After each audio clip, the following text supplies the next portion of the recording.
Hey everybody, Jeremy here from blockchain.wtf, and today we're going over one of the most talked about scaling solutions for Bitcoin, the Lightning Network.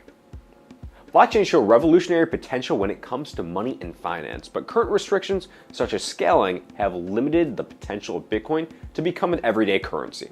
You see, Bitcoin has 10-minute block times, which doesn't make it a great currency. If you're trying to get a transaction through, you might have to wait up to 10 minutes to see that transaction confirmed. And that's just if the network is running well. So imagine this scenario. You're paying for your groceries in Bitcoin only to be sent to a waiting room until that block is mined and your payment is cleared. We're so used to just exchanging money and going that nobody's going to wait for a few minutes for a Bitcoin transaction to occur. Additionally, each block has a maximum size and can only process a handful of transactions per second. This has caused major backlogs in processing these transactions, which in turn has led to increased fees as each transaction is essentially competing to get into the next block. Now, the current state of Bitcoin, well, it's proven to be an interesting, albeit volatile, asset. But in order for Bitcoin to reach its everyday use as a currency, the network is going to have to scale to meet increased demand, and it's going to have to do something about that 10-minute block time. We are yet to see a really game-changing scaling solution, but the good news is that there are several projects trying to solve this problem, and some are right on the horizon. So scaling is being attacked by a variety of projects. But when it comes to Bitcoin, the most talked about scaling solution is known as a Lightning Network. And the Lightning Network's specific function is right there in the name. It's designed to make the transfer of Bitcoin lightning fast while reducing fees, possibly providing a solution for retail providers that could accelerate real-world blockchain adoption. As we mentioned before, normally with the Bitcoin network, the higher you pay in fees, the more likely your transaction is going to get into the next block. Now, this amount of time could range from seconds up to 10 minutes, depending on which time in the block that your transaction occurred. You might have noticed that we called the Lightning Network a second layer solution, and all that means is that this is a network supporting a blockchain, additional layer upon it. Second layer solutions conduct off-chain transactions that are then written onto the blockchain once they reach their final state and are completed. But only then. I know that might be a lot to try and understand and to digest, so let's use an example and highlight certain characteristics of a Lightning Network transaction. Let's say Alice and Bob are doing recurring business where Bob pays Alice about 1/1000th of a Bitcoin a week.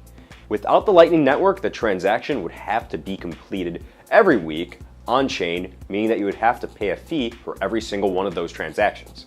Additionally, a mining fee that comes with that amount of Bitcoin transfer might not be that attractive for miners to include in their blocks. The fee might just be too low to incentivize them to mine that transaction.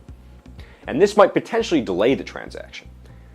Then Alice would get mad at Bob because she doesn't have her Bitcoin yet, even though Bob has already sent it. It's just caught up in the network. So here's exactly how the Lightning Network works. And one of the main features are bi-directional payment channels. All that means is that two participants create a ledger entry on the blockchain, which requires both participants to sign off on any spending of funds. At that point, Alice and Bob can send money back and forth, and that result isn't yet written to the blockchain. It's kind of like an open transaction channel where Alice and Bob can freely exchange money.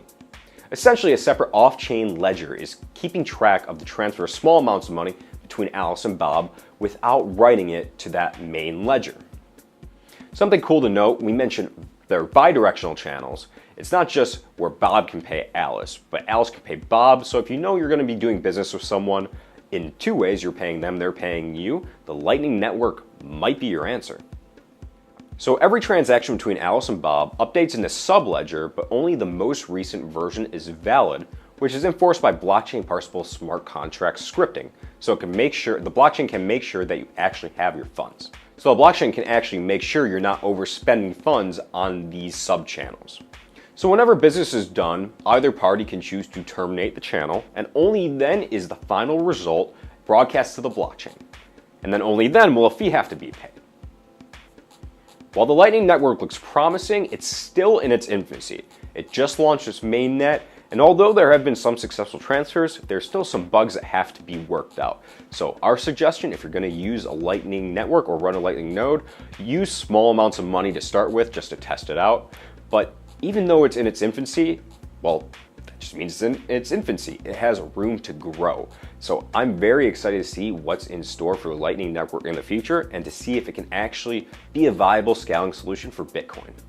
So what do you think about the Lightning Network? Definitely has its positives, but some people talk about centralization when they talk about the Lightning Network. Is it really, or is it somewhere in between? Let me know your thoughts down below in the comments, and while you're there, leave us a like, subscribe, hit that bell so you get notified of all of our great content, and head over to blockchain.wtf for all your cryptocurrency and blockchain information needs. This is Jeremy with blockchain.wtf, and I'll see you next time.